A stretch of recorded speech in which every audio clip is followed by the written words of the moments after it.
Friends, everything new under the sun here. You are looking at the submarine cable map. This is a map that shows all the cables under the oceans that connect the continents, the countries, facilitate internet communications, global e-commerce, all sorts of things. You can see just a spider web of cables. Now, these cables aren't necessarily exactly as they show there, all lined up in parallel. Often they're bundled into one, or they're spaced differently. But this just gives you the general idea of how many cables there actually are, just spanning the continent. Going through Africa there, up into Kuwait, into the Mediterranean Sea, and up there in the Black Sea as well. You can see there, and just look at how many lines there are going past Israel here, past Egypt.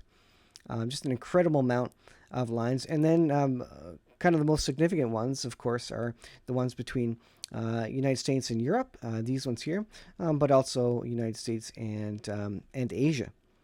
China and Japan and other nations there. So significant. Now, why do I point these out? Well, it turns out that there are people looking to sabotage these things, and not the least of which apparently is Russia. So the first question is, generally, what are the undersea cables? How big are they? Undersea cables, also known as submarine cables, are physical infrastructure that connects the digital world.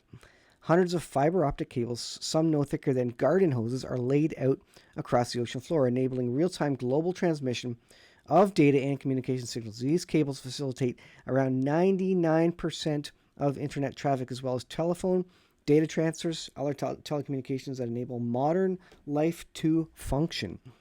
The first undersea telegraph cable was laid in 1858. Today, there are almost 400, most of which are commercially owned and operated. Now, this news is coming from the economicscollapseblog.com, and it's talking about the suggestion that if they cut undersea cables, will it crash the global economy? Absolutely, it would. There are several ways where World War III could be won by any particular country without firing a shot, without using a nuclear weapon. One of those ways, the easiest way, is taking out telecommunications. Not only does that mean satellites, but also these internet cables. And there is precedent, by the way, so stay tuned. I'll tell you what the precedent is for doing this. But the United States is accusing Russia of preparing to cut undersea cables which carry internet traffic all over the world. Russia is accusing Western powers of preparing to do the same thing. In some cases, these undersea cables stretch from one continent to another, like you see there. That means they are exceedingly vulnerable to target, and it's probably just a matter of time before someone decides to attack them. Let me just, I'll scroll over here, and again, you can just see if I minimize this. Let's see, there you go. You can kind of see kind of a good example of both of them. There you go. Yeah, you can see it there. So yeah, this is submarinecablemap.com. You can go in here, zoom around, look at these cables. So this information is wide open, and of course, intelligence agencies, military, are going to have the specific locations because they've been observing. They have access to other data, etc., etc. But let's continue here. According to CNN, U.S. officials are warning that there has been increased Russian military activity around key undersea cables. U.S. has detected increased military activity and believes Russia may now be more likely to carry out potential sabotage operations. Remember, this is one of the easy things to do in this guerrilla warfare, war between superpowers, where you're not really killing people, you're just kind of sabotaging factories and production facilities and cattle farms, and things are exploding and catching on fire. Not many people are dying, but you're inflicting economic harm and just generally messing up supply chains and economies. And that's kind of the easiest way to win a war, again, in this modern age. You don't have to kill anybody immediately. Many will die once communications are cut and the economy crashes. But you can do it almost covertly without anybody knowing. And basically take down a whole country by doing this. It has yet to occur. There have been cuts in these internet cables before, but they've suggested that they're just fishing trawlers, and no specific military or country was trying to do any specific damage. But it has happened before in certain locations. It says, we are concerned about heightened Russian naval activity worldwide, and that Russia's decision calculus for damaging U.S. and allied undersea critical infrastructure may be changing. This text comes right out of the communications in World War II about the bad guys and the allies and Nazis and that sort of thing.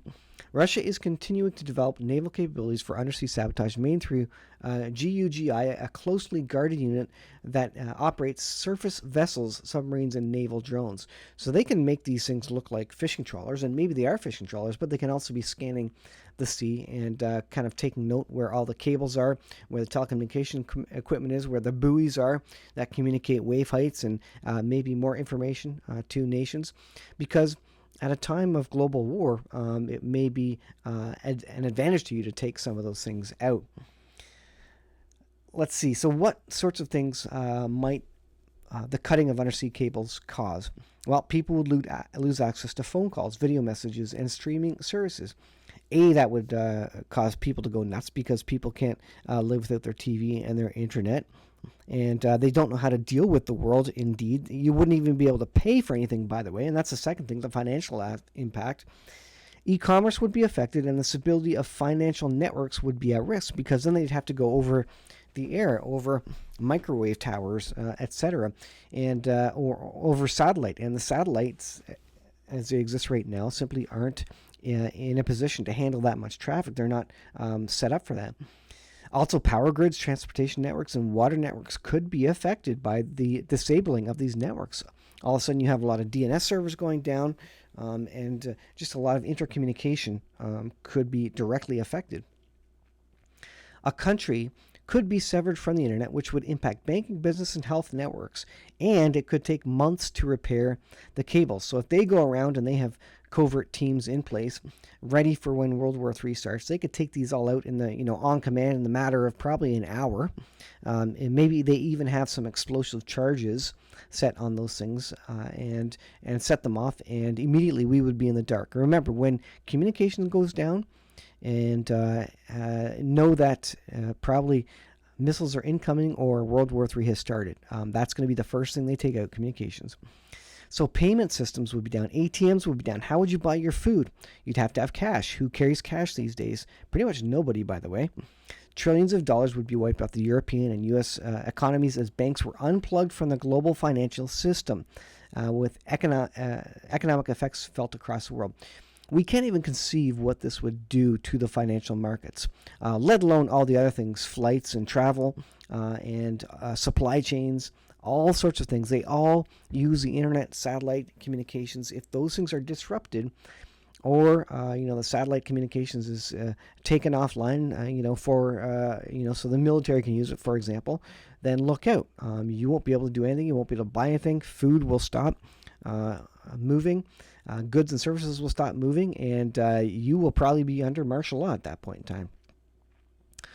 It says, if someone cut a few dozen cables, we would suddenly be facing the biggest disaster for the U.S. economy since World War II. And by the way, a precedent has been set already. Just 2 years ago, someone, in quotes, someone sabotaged Nord Stream pipelines that delivered Russian gas to Europe.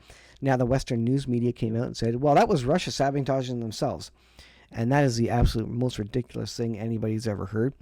On September 26, 2022, a series of underwater explosions and consequent gas leaks occurred on 3 of 4 pipes that were rendered inoperable of Nord Stream 1, Nord Stream 2 natural gas pipelines, 2 of 23 gas pipelines between Europe and Russia. The leaks were located in international waters.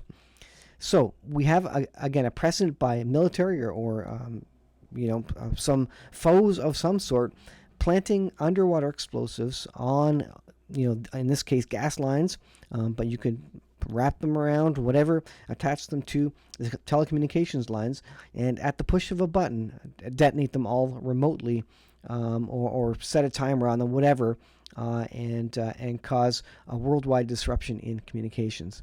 So a warning to you, and that's from the economiccollapseblog.com, that this is a very real. United States is looking at it. Russia's looking at it. There's news that indeed Russia, there is intelligence that we're hearing about that indeed Russia is looking at these things and floating boats around looking for these things and hovering over them, even not just looking at them, but planting ships over top of them, by the way, kind of like what they did for Nord Stream, where maybe some divers are going down and maybe setting something up preemptively. Again, I'll say it again, when communications go down, it's too late at that point. You have to be ready by that point with food, with water, with communications, with something to protect yourself. You know what I mean?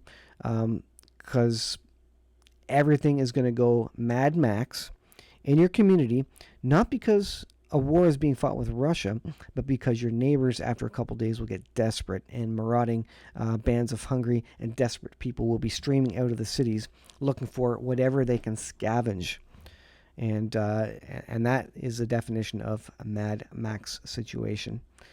Be prepared. I hope you have extra communications, by the way. Get your ham radio license, get radios. I'll be doing a review of a Redivis radio shortly that they sent me to look at. It's a GMRS radio. And I've done other walkie-talkie videos as well. Get whatever you want, but just have communications so that you can communicate when the internet goes down. They won't just cut these undersea cables. They're going to, there's likely going to be an EMP as well at the same time, and it's going to take out a lot of our electronics. So if you don't have something in a Faraday cage, it may not work during that time. So I'll leave there, guys. Thanks for watching. We'll see you in the next video.